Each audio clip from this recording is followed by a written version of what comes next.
না। তাই আজকের দিনে ভাতাটা বড় কথা না, একটা চাকরি চাই। আমরা এটাকে সহানুভূতি মানে এটাকে ভালো দিকে নিচ্ছি, কিন্তু আমাদের বর্তমানে এখন এখন একটা চাকরি চাই।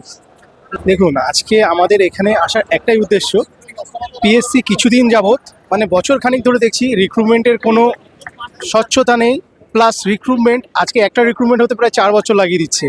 তাই আজকে আসার আমাদের প্রধান কারণ হলো যে আমরা একটা ক্যালেন্ডার ওয়াইজ একটা পিএসসি রিক্রুটমেন্ট করুক এবং স্বচ্ছতার সাথে করুক। আজকে এই দাবিতেই আমরা সবাই এখানে একত্রিত হয়েছি। দেখুন, বেকার ভাতা দিচ্ছে এটা ভালো কথা, বেকার ভাতা দিয়ে তো আর সংসার চলবে না। যা যা পরিস্থিতি এখন 1500 টাকায় কী হয় আপনি বলুন না। তাই আজকের দিনে ভাতাটা বড় কথা না, একটা চাকরি চাই।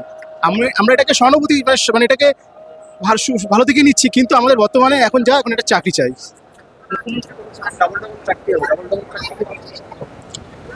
ডবল চাকরি হলে একটা রিক্রুটমেন্ট করতে গেলে 4 বছর প্রসেসিং করতে লাগতো। দেখুন না, WBCS পরীক্ষা হয়ে রয়েছে, রেজাল্ট বেরাচ্ছে না।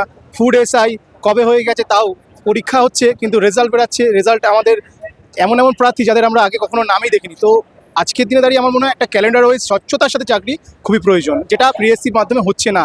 তাই আমরা একটাই দাবি, যাতে আমরা একটা ক্যালেন্ডার ওয়াইজ চাকরি হয়। আমাদের মেন দাবি হলো এটাই যে একটা ক্যালেন্ডার ওয়াইজ স্বচ্ছতার সাথে একটা নিয়োগ হোক। এই জন্য আজকে আমরা এখানে জমায়েত হয়েছি। ধন্যবাদ।